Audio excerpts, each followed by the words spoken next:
Welcome to Spotlight Television. I'm your host, Tom Hegna. Today we're focused on Jim Lusk. And Jim and I have known each other for probably 20, 25 years. So Jim, I know your background, but share with our audience, how did you get to where you're at?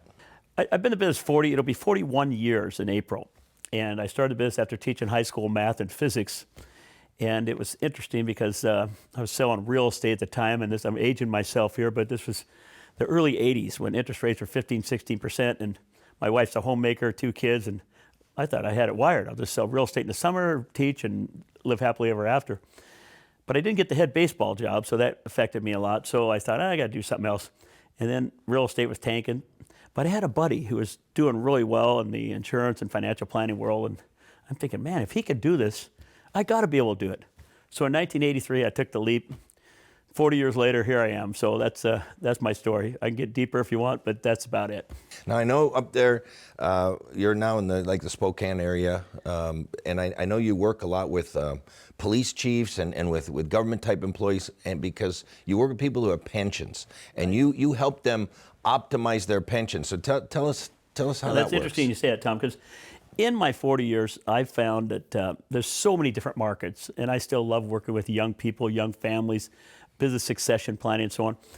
But I was a teacher, and so I was a public employee, and public employees have what's called a defined benefit pension. It's basically a lifetime income.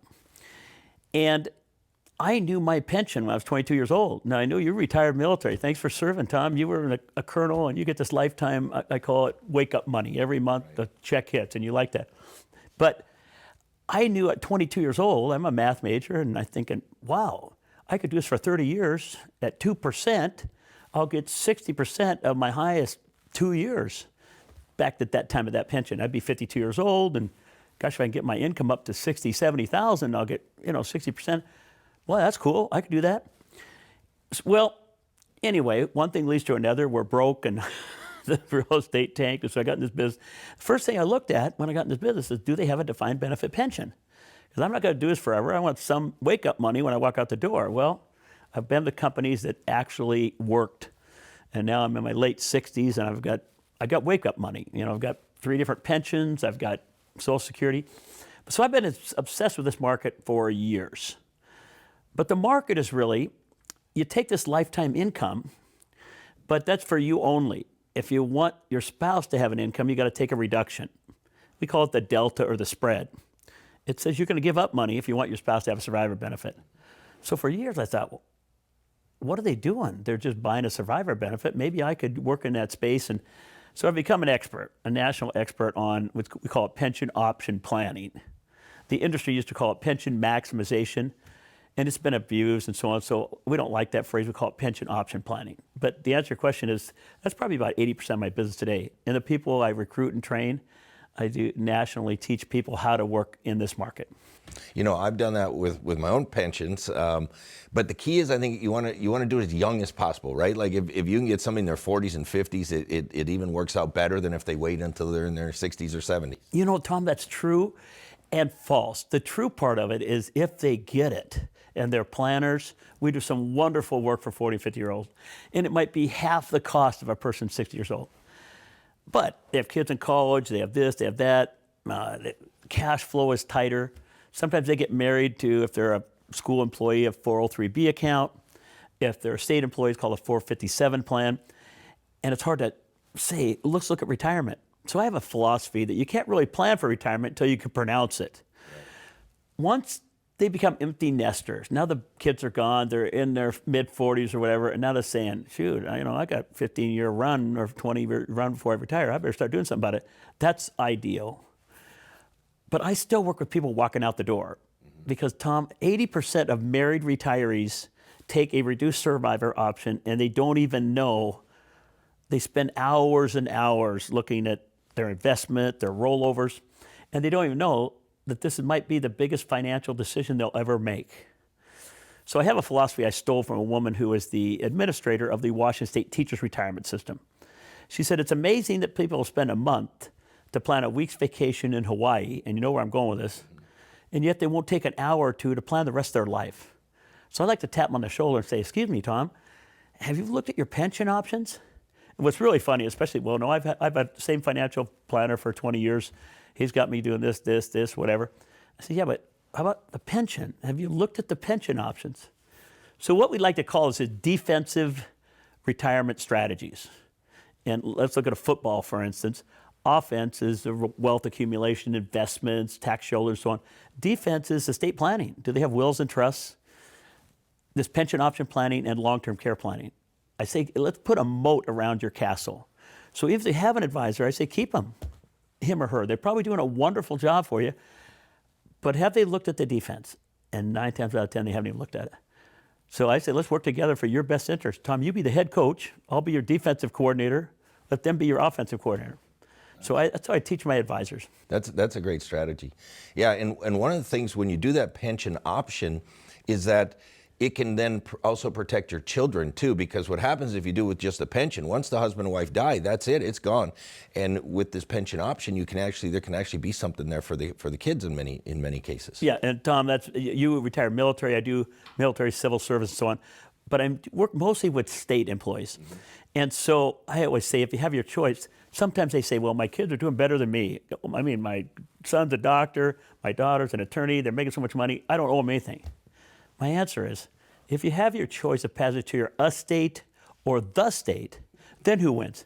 And I tell them, so far I've never had one client in 40 years put the state of Washington or the state of Arizona, where you live, California, in their will. Right. But you could be the first one. Anyway, so we laugh at that, but you disinherit your kids, we say, if you take a reduced option. But that's only one of 6 problems. We could get deep into that. Yeah. Now, you wrote a book, your first book, Die Neatly. Yes. Which the title, maybe sounds a little morbid to some people, but it was actually a really good book. I read it. So what was that book all about? Very good question. It came out, I'm probably in my 30s, and there was a 55-year-old estate planning attorney, and I was it was Spokane, Washington, Spokane Estate Planning Council. So it's attorneys, CPAs, trust officers, and CFPs. And we're in this room, and he says, okay, somebody defined estate planning. And this young attorney in the front row said, it's your transfer of your assets upon your demise to the appropriate people at the appropriate time through wills and trusts and so on. I'm thinking, that's a great answer. I start writing down. He said, no, forget it. So he goes to board. Tommy said, estate planning equals die neatly. It's like one of those metamorphoses in your life. And go, I get it. So I've said that maybe 10,000 times. I've said it once. So one day I said, 10 years ago or so, I said, you know what, I'm going to write a book one day, and it's going to be Die Neatly. I'm pretty stubborn, so I think it's not the best title, but it's a real title. People don't plan to die. Why? Because they don't want to talk about death and dying. It's morbid. I'll just wait. And then I have one chapter called Denial, Not Just a River in Egypt. Nobody's going to die. So I've found statistically, if I have clients under 40, less than 5% have done wills and trusts, done any estate planning. If they're under 60, it's still less than 20%. So 80% of these people who should have this all wired, sometimes I'd lead with that. I said, tell me about your estate plan. Oh, well, I haven't done that yet. Well, I'm sure glad I'm here. And then we talk about that first. So, fascinating title. I don't think it's a number one. Basically became a top seller on Amazon, and I'm selling enough books but I'm sure when somebody first looks at the title, Die Neatly, I got to run from that. But I think it's so important to do that estate planning. I mean, and it's the money stuff is very important because that can prevent fights among the kids. And people say, oh, my kids will never fight over money. I can tell you stories, and I know you've seen it too. Yeah. So if you can plan that out, it's better. But like even my father-in-law planned out his whole funeral service. The organ, what songs, what do you want to? He had tips for the organist, and that sounds crazy, but it was so helpful to the family when he did pass that everything had been taken care of, and it was just all very smooth, and it was easy on the family. Tom, that's so good that you say that, and you and I both know even things like durable power of attorney. You're incapacitated. Who's going to make decisions for you? Healthcare directives. Do you want to be hooked up to the machine or not? And if you think that's not family stress, well, should we unplug him? Should we not? Put it in writing. Here's what I want. Cremated or not cremated. These are little things that you think they're little, no, but if you got it all there and everybody said this is what he wanted or she wanted, It just works so much better. Right. Otherwise, one kid says, "Oh no, don't do that," and the other says, "Yeah, do that," and then those things can all tear up families. Yeah, and just go to the will and trust. Yeah. You wrote another book, and I love the title right here. Money Machines for Life, because in my first book, Paychecks and Playchecks, my chapter on life insurance was the Miracle Money Machine. Yeah. And so I love this title. Now, what's this book about? Okay, that's excellent, Tom. And I said I was not going to write another book, and anyway, it's 3 years later, and here I've always talked about human life value. And I hope the listeners here just Google human life value. I'd love to take a young person, let's say they're a nurse practitioner, a young woman, and making $150,000. I said, so what are you worth? And immediately she starts doing a financial statement. I don't own my house, but I got a little bit of money in a 401k plan, blah, blah, blah, and I got some money here and this and that. Oh, and I got my $100,000 school loan, so I guess I'm upside down, I'm negative. No, you're worth millions of dollars. Human life value we define as the present value of your expected future labor income. In fact, you could look at 9/11. The 9/11 Commission had to figure out, what are we going to pay these people after the towers went down? And they finally came up, and there's even a movie about this, that you could, with Michael Keaton, a great movie, but basically it says, let's look at their human life value. How much are they making? How old are they? How many more years they have? Do they have kids or not? The average payout was like $1.6 million. Somewhere in the 4 million, somewhere. Okay, here's my point. When we do analysis for people of maybe how much life insurance they need, we say, well, let's look at income replacement. So I love, money machines. Now, what is a money machine for life? We're talking about human life value. We talk about Social Security, which is a money machine. How do you quantify Social Security? You say, well, it's only $2,500 a month. Well, wait a minute, it's $2,500 a month plus a cost of living adjustment for the rest of your life. And you do the math on that, that's millions. And then these defined benefit pensions. People say, well, shoot, my pension's only $6,000 a month. Well, that's $72,000 a year. 20 years, that's $1.44 million with no COLA. And you think about even yourself, Tom, you retired the military. I loved the military because you knew it was 20 and out, and so these 40-year-olds get income for the rest of their life. So no matter how tough it gets, we say, well, at least I have this pot of gold. Right. So money machines for life is those things, and you do a lot of them. You are the annuity guru in the industry. Your Paychecks and Playchecks, I've endorsed it for years. But the biggest fear for 65-year-olds, as you know, is outliving your money. You can't outlive a lifetime annuity. So we say, what are your lifetime annuities? Well, we start with defined benefit pension, with Social Security. What other things have you done in the industry to create lifetime income? And that's where it might be a good fit for annuities too. You brought up the 9/11 Victims Compensation Fund, and that movie is called Worth, and it's on Prime. It's on Amazon Prime. It's worth watching. But, think about it. When those buildings came down, there were CEOs, there were hedge fund managers, there were policemen, firemen, there's waiters, waitresses, busboys. How do you measure the human life value of a busboy against a CEO? But that's what they had to do. And like you said, they looked at age, they looked at income, and they looked at how many children.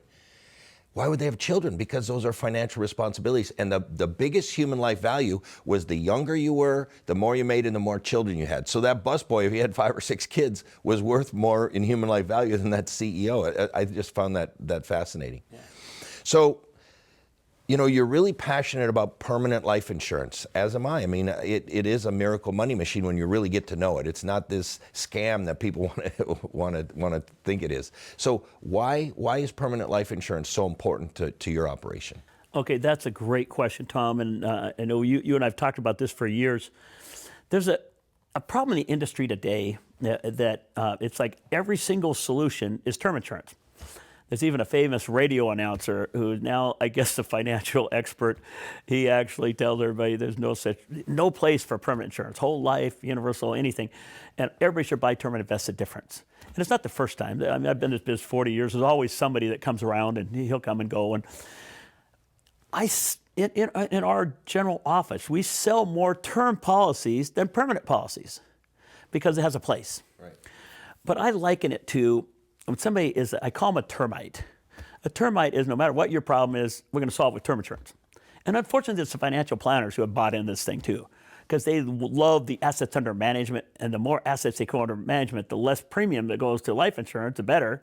And so I'll say a 20-year term, and then I'm going to pile up money, because when you're 65, you won't need insurance. Well, I've been in this 40 years. I'm 69. And I have never in 40 years met a 65-year-old who didn't want life insurance. What don't they want about life insurance? They don't want those ugly premiums.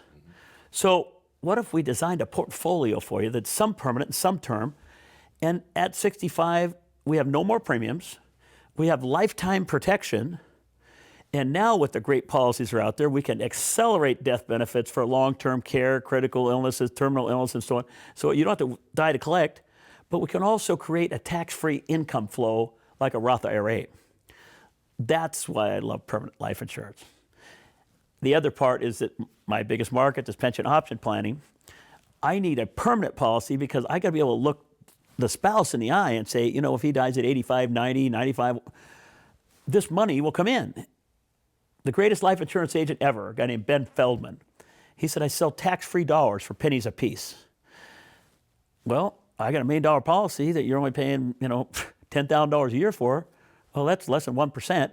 And the bottom line is the $1 million comes in the door the day you walk out, and it maximizes your pension. So you can't do that term insurance. So when people quote other people on the term, I have fun with that. I could get a little sarcastic, but the bottom line is let's explore the problem and see if it goes away. You borrow, $5 million to the bank, and you got to have it paid back in 5 years. We're going to cover that with term insurance because in 5 years that problem went away.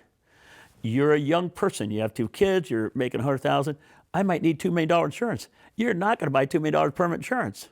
You might buy, $300,000 of permanent and $1.7 million in term insurance. We like to analyze it and say what's best for you. Right. But the bottom line is there's a place for both, and I can't stand advisors who say always and never. My mother used to teach me always and never are 2 words you should always remember and never use. So when they're termites, I say, well, let's explore that. Are you willing to explore options and see how this stuff works? Because I found the reason people don't buy permanent insurance is they don't understand it. They don't understand. You said that it's one of the best tools in America if you know how it works and what it is, but they don't understand it. And when somebody's that biased, why are they that biased? What are they really trying to sell? So anyway. Yeah, so a couple observations. The one guy who says you only need term insurance because when you get to be 65, you won't need it anymore. I say I can prove that wrong very simply. Who buys the biggest policies? Old rich people do. If you didn't need life insurance in retirement, why would old rich people buy any life? They buy the biggest policies. And the other thing I say about term insurance is that, most people don't buy term and invest the difference. They buy term and they spend the difference, or they buy term and they lose the difference. And the only policy that matters is the one that's in force on the day that you die. And less than 2% of term policies are ever in force on the day that you die. Now, that doesn't mean it's bad. We use it for supplemental coverage, for extra coverage, when the kids are little, the bills are high, when the paycheck is small, but it really shouldn't be your only policy. I ask people all the time, and what you just said is brilliant. Do you want cheap term or good term? And then they usually say, what's the difference? Now I can explain it to them. If they say I want good term, then I don't have to explain it to them. But cheap term is just the cheapest you can get, and you get on the internet and you go, hey, I need to buy some life insurance, and bam, I could give you some things, they're there. It's how low can I go? Like auto and homeowners, save 30% in your auto insurance. That's not the way life insurance works. We say term is renting, permanent is owning. It's just like renting and owning your house. So we say if you're gonna rent, let's rent in the right neighborhood. So the thing called convertibility. Let's buy this term. It might be 5% higher or 10% higher. We don't even care. But if you take a physical to qualify and now your health goes bad and your preferred risk, within a time frame, they have a convertibility period, I can still convert to this permanent with no physical, no evidence of insurability. So we sell a lot of term with the idea that we rented in the right neighborhood so we can convert it later. Now, speaking of the owning and renting, you're 69, and I think you refinanced your mortgage, so you won't have that thing paid off till you're like 97. What's going on? That's great. Tom, I don't want to keep knocking this radio announcer, but he says that all debt is bad and pay it off, including your mortgage. For years and years I've taught, and I'm a CFP, I'm a math guy, I just say, let's look at the math. So there's good debt and bad debt, okay? Good debt to me is leverage debt. You think of all the commercial buildings in the world, it's leveraged real estate. And so the asset appreciates, but I borrowed money against this appreciating asset, I'm actually making money on the borrowed money. And we could talk about this deep, but the bottom line is, let's do simple math. Let's say your house appreciates at 8% a year, and I have a 3% mortgage. Well, I'm actually making 5% of the money I borrowed. That's called leveraged debt. And we can get deep in that. If anybody wants to call me, I'll talk to you about that. But on the other hand, bad debt is, credit cards, it's depreciating assets and so on. Totally agree with the radio announcer. Pay those off. Now, you're right. At 67, I refinanced my house at 2.625%. 30-year mortgage. Not 15, not 10. I don't want to pay it off. In fact, my goal is to not outlive that time. I'll probably be senile by then. Some people think I am already. But my house probably worth $1 million. The point is, it's going to appreciate more than 2.625%. So I've leveraged the debt.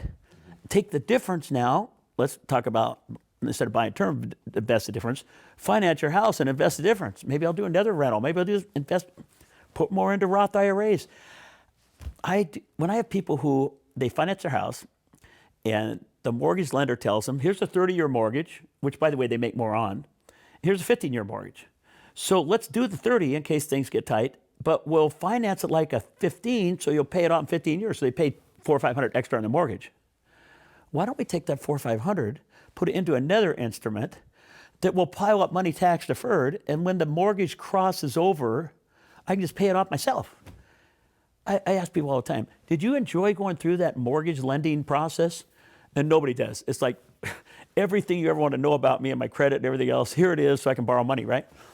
Well, now you're paying money off that they're going to come back to you and say, hey, you want some more money back? You can go through that mortgage lending process again. Why don't I be my own bank? Okay, I don't know if that's a long answer, Tom, but I love leveraged debt, and a lot of these insurance policies are out there too.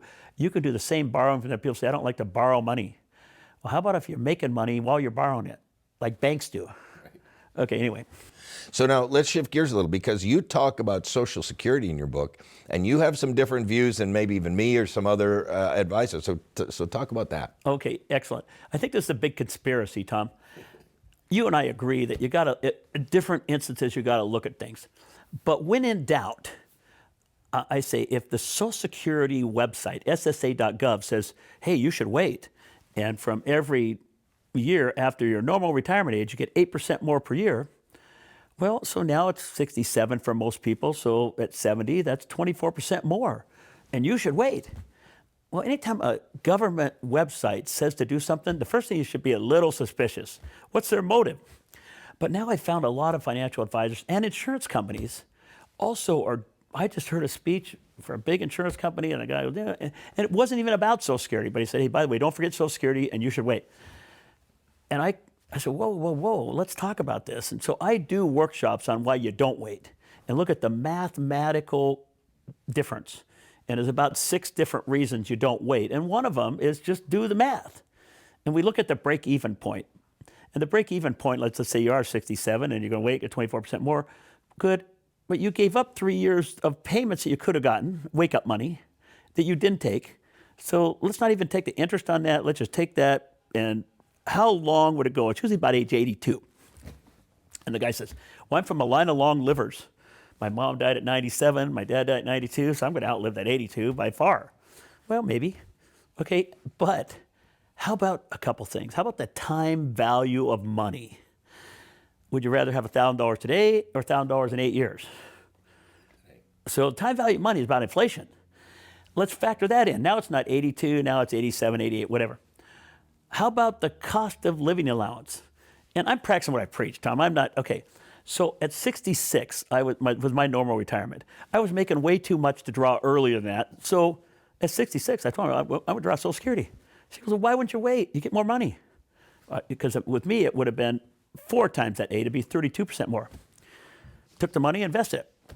In what? Well, how about an indexed annuity that'll grow tax deferred? And now when I get to 70, which will be October this year, I could actually annuitize that. And you're the man that is the expert. I can't even hold your candle to you. But at 70, the annuity rates are pretty nice. And you guys read Tom's book, Paychecks and Playchecks. I didn't do this for an endorsement for you, but you're in my book anyway. At 70, it's a better payout because there's mortality credits and people live longer. I could get an annuity in about the 10% range that's bigger than the spread. There's no break even. But I love to talk about the COLA. This is a big deal. At 66, I got a 4.9% COLA the next year. Then I got an 8.7% COLA from Social Security. Then I got a 3.2% COLA last year. That spread it wasn't 32%, it was way down to about 10% because of my COLAs. Even though they do bump up a little bit, they don't use the same COLA.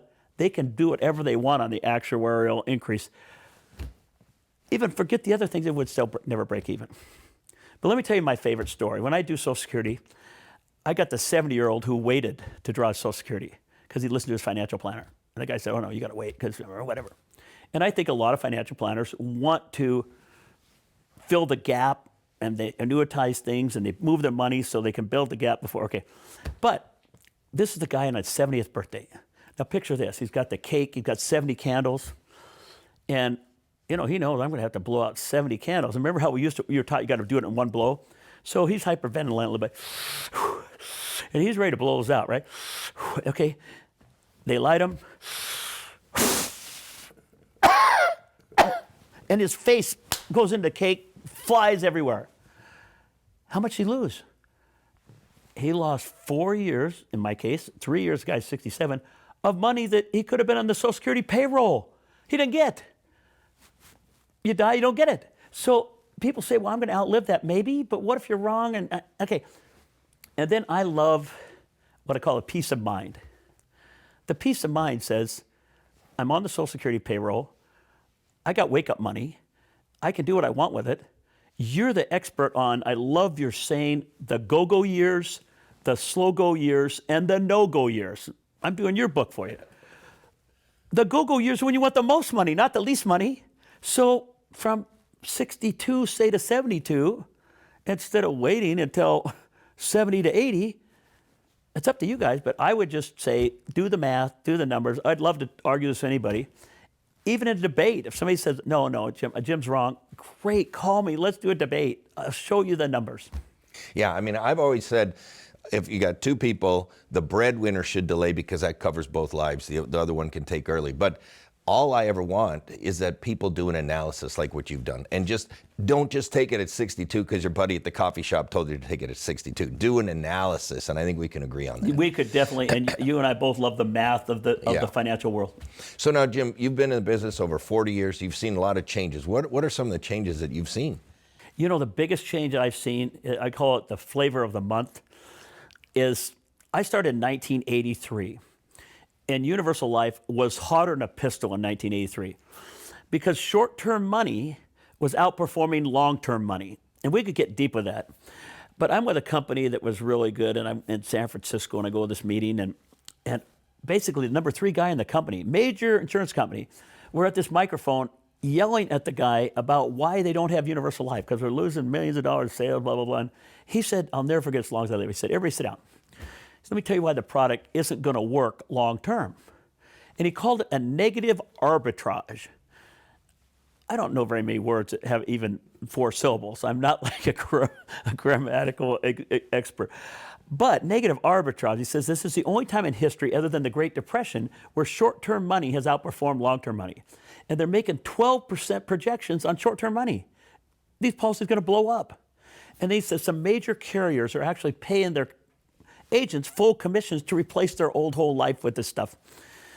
So sure enough, he was right. In the 90s, they blew up. Underfunded policies, where they said 12% are now down to 6%, and the policies are lapsing, okay?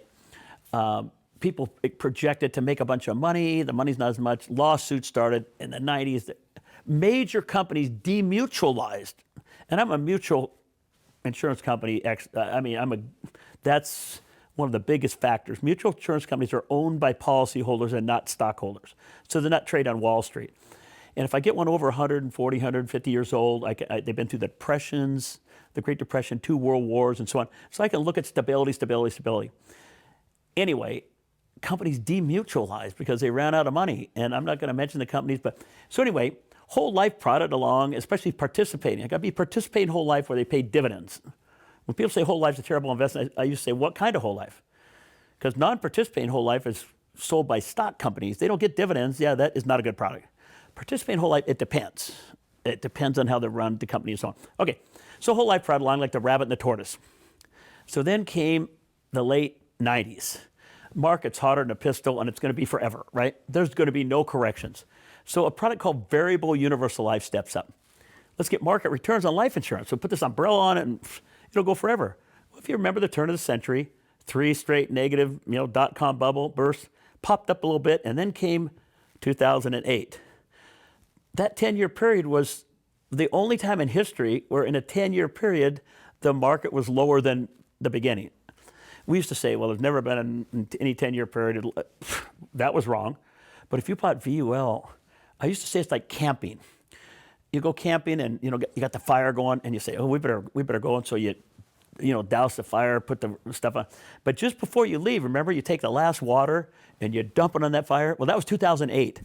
They dumped it on that fire, and that policy left. So then we say, what if that market yield's not bad? What if we could use the word index? And I would encourage anybody to look up indexed products, index annuities, index universal life, where you get upside in the market, but when it crashes, you don't go down. I liken it to a ratchet. It goes one direction, upside in the market, but no downside. Could we do that with life insurance? So the product's called Index Universal Life. I would highly encourage, so even though I own a bunch of whole life, I love whole life, I just think in the long run, this product needs to be looked at. And we try to make sure that they understand the difference between the two products. But I would not do VUL or Universal Life, especially in the pension option market. So now, Jim, if there's some state employees, government employees, or anybody who wants to get a hold of you, how can they get a hold of you? I would love them to get a hold of me. I'm an educator first. You can just go to my website, retirementnationwide.com. Shoot, my phone number is 509-850-1150. I get a lot of calls about a lot of things financially. I tell you, you're going to get a straight shot from me. I don't charge a fee. I'm a CFP. I'm a certified financial planner. I could just start the clock. I don't do that. I've been blessed. I made a great living with that attitude, and I will give you straight answers. That's great. Thank you, Jim, for being with us. So thank you for joining Spotlight Television. Again, Tom Hegna is your host. Our guest today was Jim Lusk.